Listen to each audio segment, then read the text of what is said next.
महाराज, आपके नेत्र उन ऋषि कुमारों को खोज रहे हैं। हाँ श्री राम, उनके मिथिला में आने का प्रमाण तो मिल ही चुका है। वो तुनीर, अवश्य ही वो यहीं कहीं होंगे। फिर चिंता किस बात की? ऐसी प्रतिस्पर्धा कोई धनुर्धर नहीं छोड़ेगा। आप स्पर्धा का शुभारंभ कीजिए महाराज। वो बालक अवश्य भाग लेंगे। हम अवश्य भाग लेंगे कुश। प्रतियोगिता क्षेत्र में हमारे जाने पर रोक है, किंतु हमारे बाणों को तो नहीं। महाराज जनक ने प्रतिस्पर्धा के आरंभ का आदेश दे दिया है, तो पहली प्रतियोगिता है जो इस पक्षी को धरा पर ले आएगा वो होगा पहले चरण का विजेता।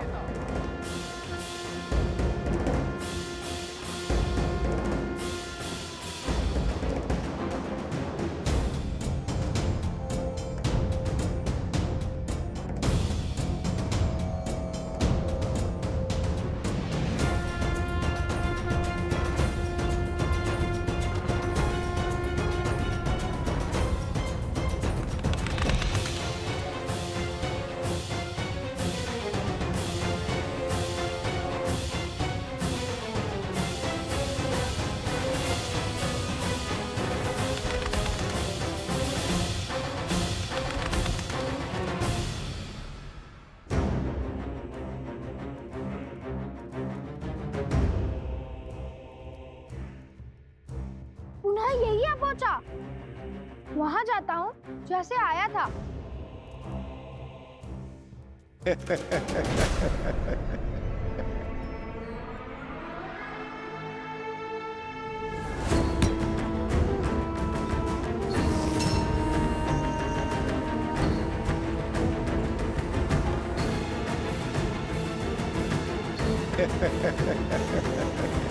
महाराज, इस पक्षी को नीचे लाने के लिए प्रतियोगी इस पर वार करेंगे, इसे मार देंगे। धर्म की रक्षा के लिए वध करना केवल देवताओं का कार्य है। आत्म सुरक्षा के लिए वध करना मनुष्य का कार्य है। भोजन के लिए वध करना पशुओं का कार्य है, किंतु केवल मनोरंजन के लिए या सामर्थ्य के प्रदर्शन के लिए वध करना केवल और केवल राक्षसों का कार्य है।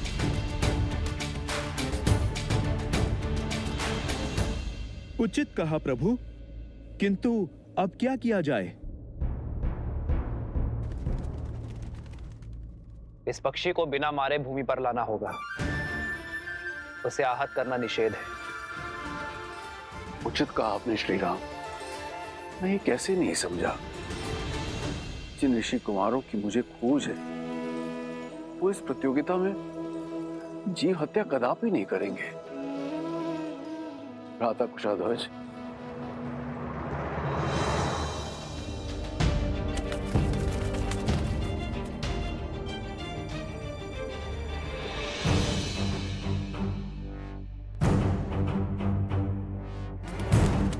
प्रभु, बिना पक्षी को आहत किए कैसे नीचे लाएंगे वो? ये तो नन्हे बालक जान पड़ते हैं। इतनी बुद्धि, इतना विवेक होगा उनमें? प्रभु, कहीं प्रयास में ही पक्षी आहत हो गया तो? एक विशेष सूचना, इस पक्षी को नीचे लाने के लिए कोई भी इसे आहत नहीं कर सकता।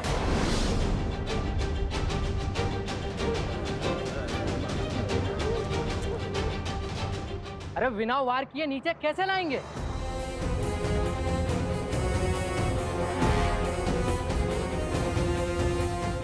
हमें कौन से पक्षी की भाषा आती है जो उन्हें बहला फुसला के नीचे ले आएंगे? हम सब साथ में बाण मार कर भी उसे नीचे नहीं ला पाएंगे। असंभव है प्रतिस्पर्धा पूरी करना। महाराजा जनक हमारा अपमान करना चाहते हैं, इसीलिए इन्होंने असंभव शर्त रखी है। ये अपमान है हमारा। ये अपमान है हमारा। ये अपमान है हमारा। ये अपमान है हमारा। ये अपमान है हमारा। ये अपमान है हमारा। शांत हो जाइए, शांत हो जाइए। हम कैसे शांत हो जाए? ये अपमान है हमारा।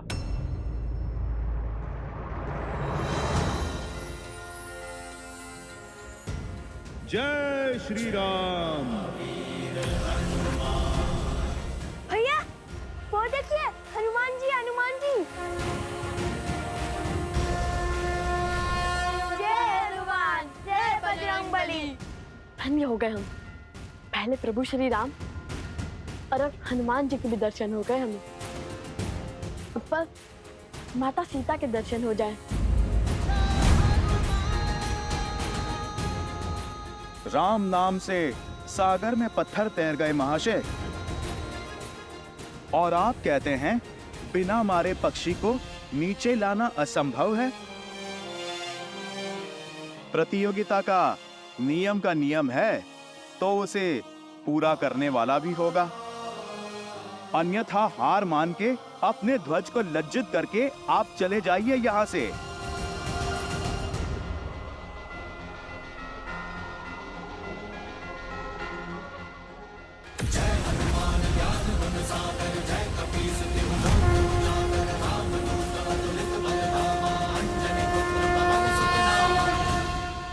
हम पक्षी को बिना आहत करे भूमि पर तो ले आएंगे, किंतु ये केवल प्रथम चरण है और हमारे इस कार्य से महाराज जनक को भी ज्ञात हो जाएगा कि हम प्रतियोगिता क्षेत्र में आ चुके हैं। हाँ, उनके जान जाने में कोई समस्या नहीं है। समस्या तो प्रतियोगिता में भाग लेने से पहले उनसे मिलने में है। नहीं कुश, अभी प्रतियोगिता के कई चरण शेष हैं। यदि प्रतियोगिता पूर्ण होने से पहले प्रभु या महाराज जनक ने हमें पकड़ लिया तो माता के आदेश का उल्लंघन होगा। उन्होंने प्रतियोगिता पूर्ण होने से पहले महाराज जनक से ना मिलने का आदेश दिया था। तुम दोनों वहां स्पर्धा में भाग लेने के लिए जा रहे हो तो बाकी प्रतियोगियों से भिन्न नहीं रहना, क्योंकि यदि उन्हें ज्ञात हुआ कि तुम दोनों मिथिला नरेश को जानते हो तो बातें बनेंगी। अर्थात हर बार प्रतियोगिता जीतकर हमें अपना स्थान बदलना होगा जब तक प्रतियोगिता पूर्ण ना हो जाए। चलो पहले ये चरण तो जीत ले।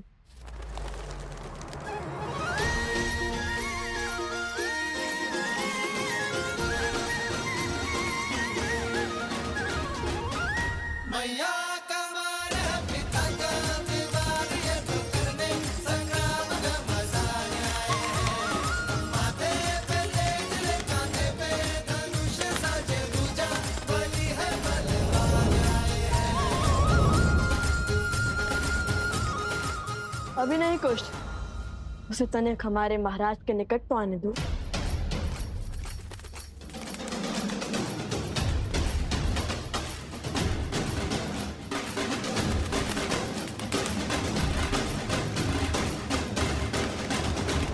अब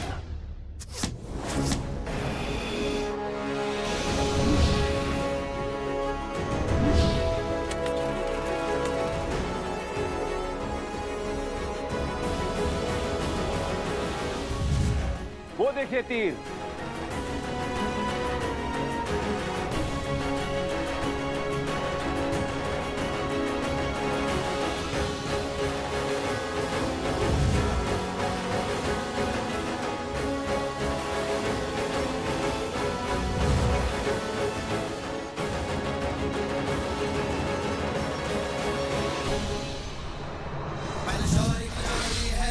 महावीर भी करते प्रणाम, जो करे प्रहार तो हिल जाए धरती पर्वत आसमान।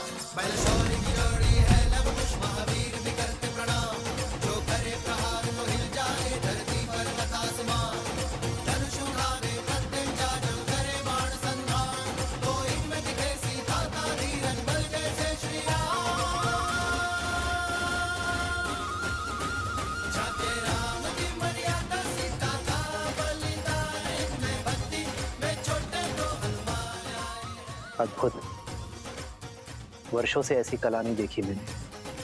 प्रभु, आपको प्रसन्न करने वाले ये धनुर्धर सामान्य नहीं हो सकते। ये अवश्य ही उन ऋषि कुमारों की लीला होगी। आर्य, सच कहते हैं आप। कुशध्वज, आप शीघ्र सैनिकों को उस ओर भेजिए। मुझे दोनों बालक चाहिए। ये तेजस्वी बालक किसी साधारण वंश के नहीं हो सकते। मेरा भी अनुमान यही है गुरुदेव। उनकी प्रतिभा निकट से देखने की इच्छा मेरी भी हो रही है महाराज, पर वो दोनों बालक है का? भला ये अपनी पहचान छुपाकर क्यों भाग ले रहे प्रतिभा बहनों में?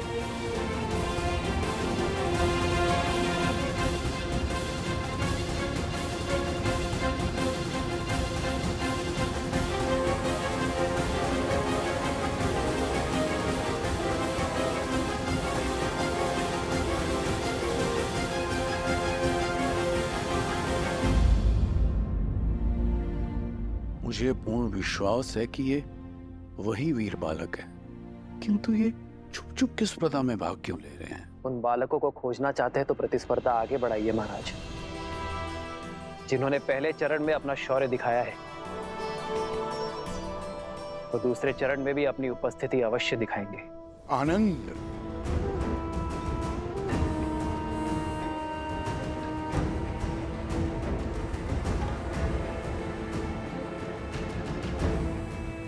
कोई बात नहीं, अभी कुछ देर में तुम्हारे मित्र प्रतिस्पर्धा जीत जाएंगे और तुम उनका सत्य सबके सामने उजागर करोगे। फिर हम दोनों उत्सव मनाएंगे।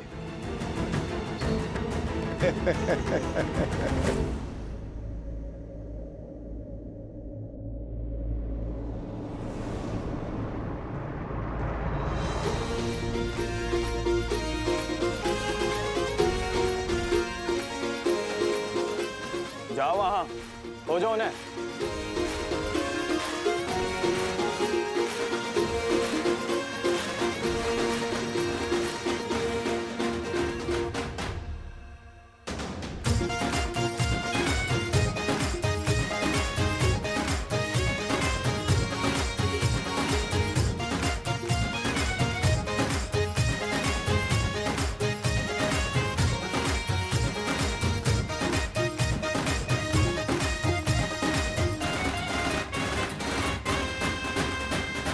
यदि माता के आदेश की बेड़ियां ना होती तो अब तक प्रभु श्री राम के आशीष पा चुके होते, कदाचित माता सीता के भी।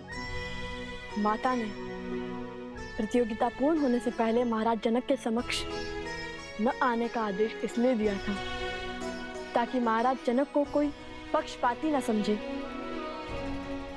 और यदि ये आदेश ना हुआ होता तो प्रतियोगिता स्थल से इतनी दूर, इतनी बाधाएं पार कर करधा में भी ना जीते होते। उचित है। और वैसे भी प्रभु श्री राम का आशीष तो देर सवेर भी ले लेंगे हम।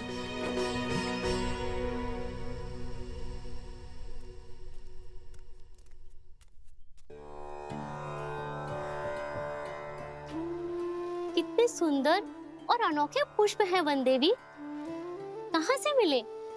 आश्रम के आसपास तो ऐसे पुष्प नहीं है। फाल्गु नदी से लौटते समय लवकुश लेकर आए थे।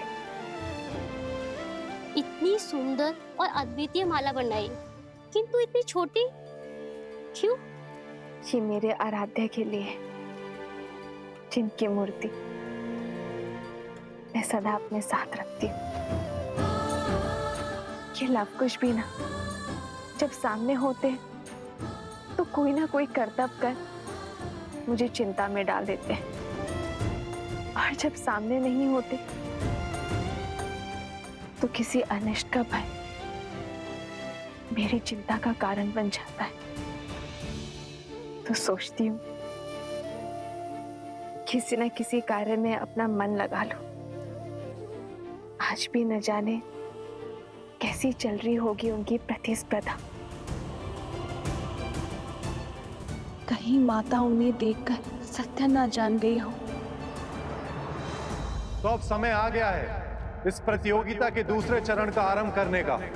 देखते हैं इस चरण में कौन जीतता है, वो जो हमारे समक्ष हैं या वो जो गुप्त हैं, जिनके केवल बाण ही हमारे समक्ष हैं। श्री राम, लवकुश की प्रतिभा को देखते हुए ऐसा प्रतीत हो रहा है कि इस प्रतियोगिता के स्तर को बढ़ाना होगा। आपके क्या विचार है?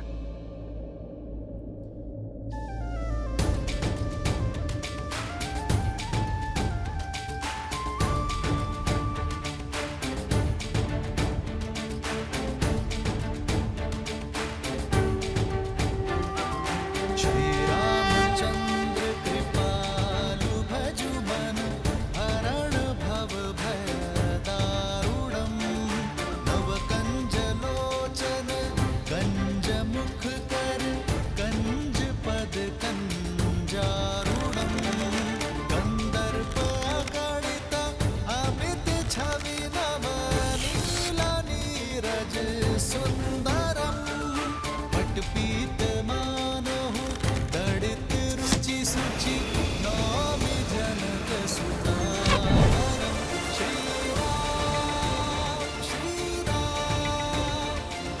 राम श्री राम। भूमि से जल और मन का पाप जब बाहर निकलता है तो उसके स्रोत को रोकना असंभव हो जाता है। आज जो धनुर्धारी इस जल के स्रोत को रोक पाएगा वही वास्तव में महान कहलाएगा और इस चरण का विजेता भी।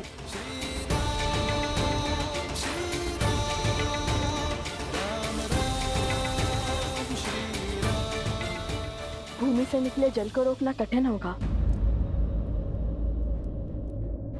अत्यंत कठिन कार्य है श्री राम। किसी भी भूमि से जल निकालना गुरु अपने शिष्य को अवश्य सिखाते हैं, किंतु धरा से निकलते जल को रोकना ये हर किसी के बस की बात नहीं है। वीरों को परख रहे हैं महाराज। परीक्षा इतनी सरल कैसे हो सकती है? देखते हैं उन ऋषि कुमारों ने विद्या सीखी है या नहीं।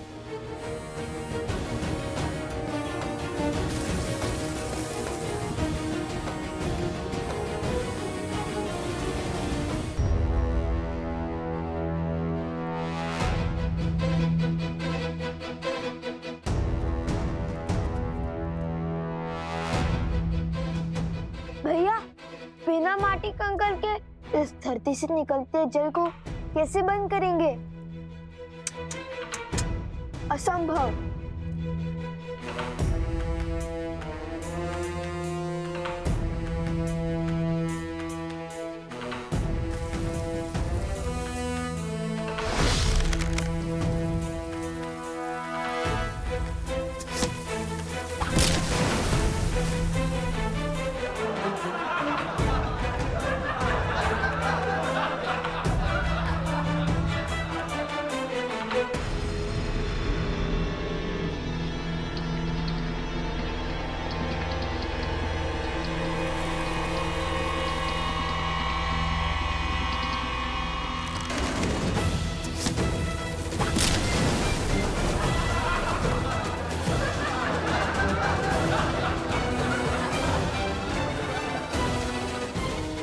स्मरण है भगवान वाल्मीकि ने हमें क्या कहा था?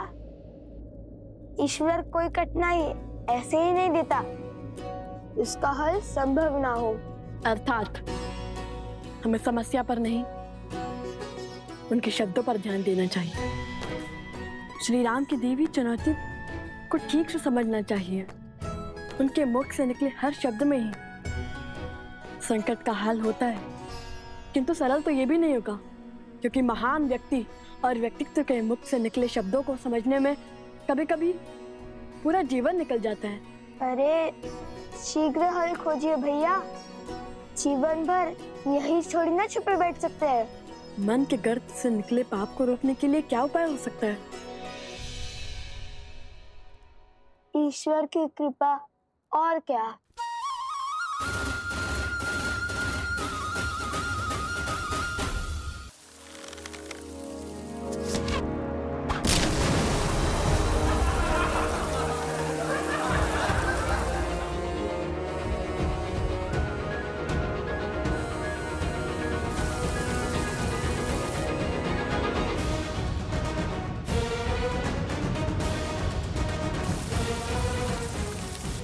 लो, मिल गया उपाय।